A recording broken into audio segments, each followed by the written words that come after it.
And for part 4 of this lecture, we're going to talk about abyssal plains and other features on them. So, if you recall, when you looked at the mid-ocean ridge system, you probably noticed that you had all these sort of little faults. As you get further away from the mid-ocean ridge, you get this kind of rotation taking place of the crust as it sort of slowly rotates.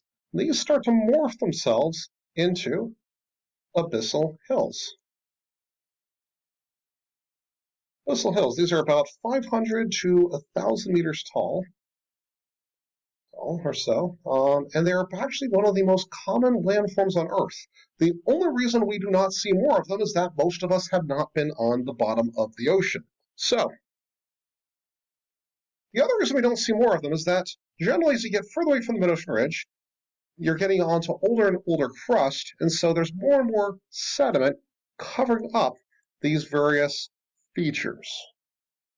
The other major abyssal floor feature that you see quite a bit of are, of course, seamounts.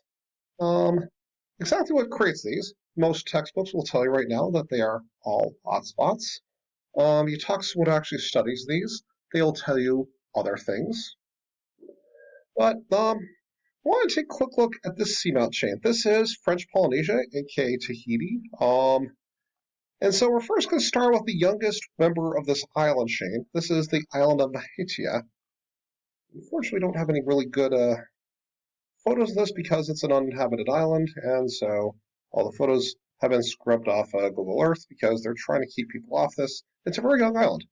A couple features of those. This one's so young, it has just basically barely popped up out of the sea as this sort of beautiful little cone-shaped island. The waves are crashing at it, periodically undergoes periodic eruptions.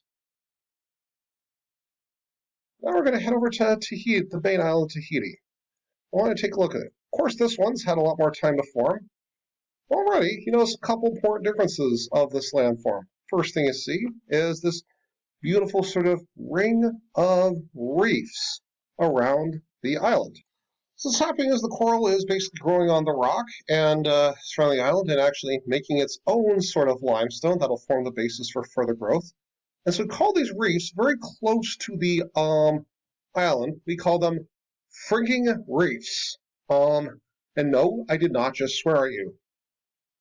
A way to think of this is I can imagine some pirate sailing out on the high seas who's got a ship laden with booty is about to sail into his secret hideout, that secret cave. Except that our pirate goes yar and runs aground on a reef because within like just slight distance, swimming distance shore. Ship goes down, all that booty and looty goes to the seafloor, and the last thing the pirate says before trying to swim to shore, except with his peg leg and stuff, is "Arr, yar, stupid frigging reef." So we're going to take a closer look at the Tahitian archipelago, and you can see right here, we're on the island of Tahiti, the frigging reef is really frigging close. Now, as we move further and further north and west in this case, in the direction of plate movement, we're going to start to notice just the next island to the northwest, 4a, looks like you can see a lot of these drowned river valleys, and the reef's a little bit further away from the island.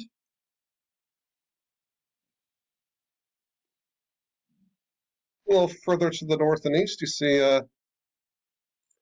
reef's a little smaller. This one's probably not part, is probably something different, but there we go.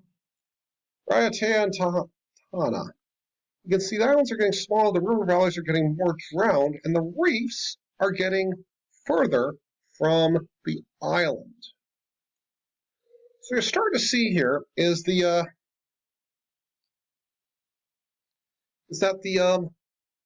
land is undergoing thermal subsidence. So there's two reasons this island sticks up above the water. One, there's a lot of lava. All that lava makes the crust exceptionally thick. Thicker crust will generally lead to higher elevations in that location. But also, it's a little bit warmer. As it cools off, it starts to subside. And thermal expansion and contraction can lead to differences of land elevation on the order of quite a bit. There have been entire plateaus that are now hundreds of meters below the ocean surface that at one point were understood to have been land surface. And as this island starts to sink in the ocean and also get eroded away, the reef can, as long as the reef growth keeps up with the subsidence, you'll get a reef. So the center of the island will continue to subside, but the reef will keep growing, getting thicker and thicker. So eventually, the main original island has sunk beneath the ocean surface, and all you have is a reef. And the term for this is an atoll. And no, I did not just say a dirty word.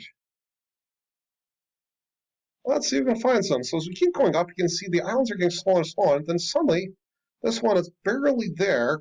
The main island's still barely there, and they have this huge reef around it.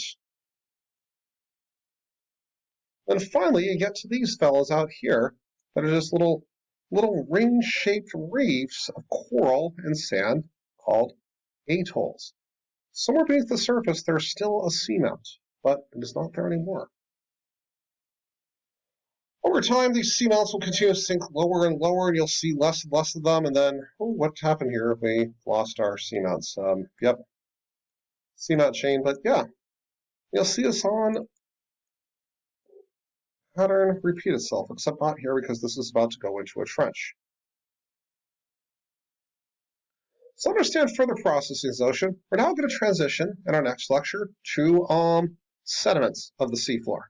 All right, enjoy. Thanks.